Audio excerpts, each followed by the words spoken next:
Okay, so are you ready to dive into something a little unsettling? Always up for a good shiver. Where are we headed today? Well, let's talk about the Midnight Countdown. Oh, yeah, that one stuck with me. Yeah, it's a bit of a creepy read, right? Definitely. Takes place in this town, Waverly, and there's this whole legend Yeah. about their clock tower. The one that chimes 13 times? Exactly. Yeah. Brings bad luck to anyone who hears it. Supposedly, yeah. So what's the town doing about this on New Year's Eve? Right. You'd think they'd be keeping things low-key, but no, they're throwing this huge bash in Waverly Square. Ignoring the legend, huh? Well, the mayor wants everyone to think it's just superstition, you know? Typical trying to sweep it under the rug.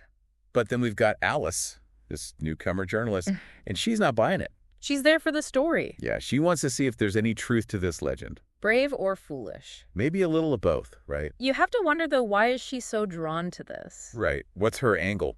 Is she just trying to debunk it, or... Or is there something more personal going on? Like maybe she's had her own encounter with the unexplained. Ooh, I like that theory. Okay, so imagine you're in Waverly Square on New Year's Eve. All right, I'm there. Music's playing, fireworks are going off. There's this countdown. Sounds festive. It is at first. Mm-hmm. But as midnight gets closer, there's this shift. Like a chill in the air. It literally gets colder. And Alice's camera starts malfunctioning. No, that's not good. The lights start to dim too. Very spooky. Classic horror movie stuff, right? Totally. And then that 13th chime hits. The ground cracks. No way. Yeah, and these creatures start emerging from the fissures. What do they look like? They're described as like twisted and hollow-eyed, just creepy. And they're not friendly, I'm guessing? Not at all. They start dragging people into the cracks. Yikes. And Alice almost gets taken too. Wait, what happens? So one of them grabs her ankle. Oh, God. Yeah, and she looks up and sees its face. It's her own face. I know, right? And it whispers to her, "You shouldn't have stayed."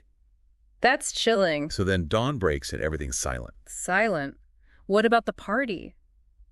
Gone. The square's empty. The clock tower's still standing. But what about the people the creature stuck? Vanished. No trace. So the legend was true. Well, it seems that way the town cancels the New Year's Eve ceremony from then on. Makes sense. I wouldn't want to stick around for that either. But here's the thing. Even though everything looks normal during the day, at night, people say they hear things near the clock tower.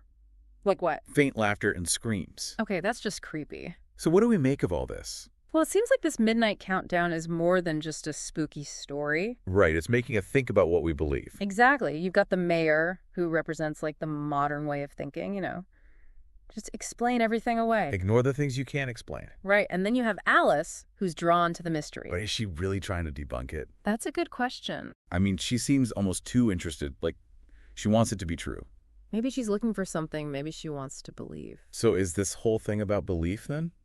I think so. Maybe it's saying that our attempts to control the unknown could actually make things worse. Like by trying to debunk the legend, Alice might have actually made it come true. It's a possibility, and that's something for everyone listening to think about, I think. Yeah, because even in our modern world, there are things we can't explain. Things that might be more powerful than we realize. So maybe we should be a little more open to the unknown.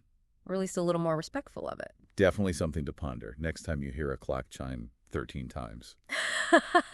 I'll be counting very carefully from now on. Me too, too.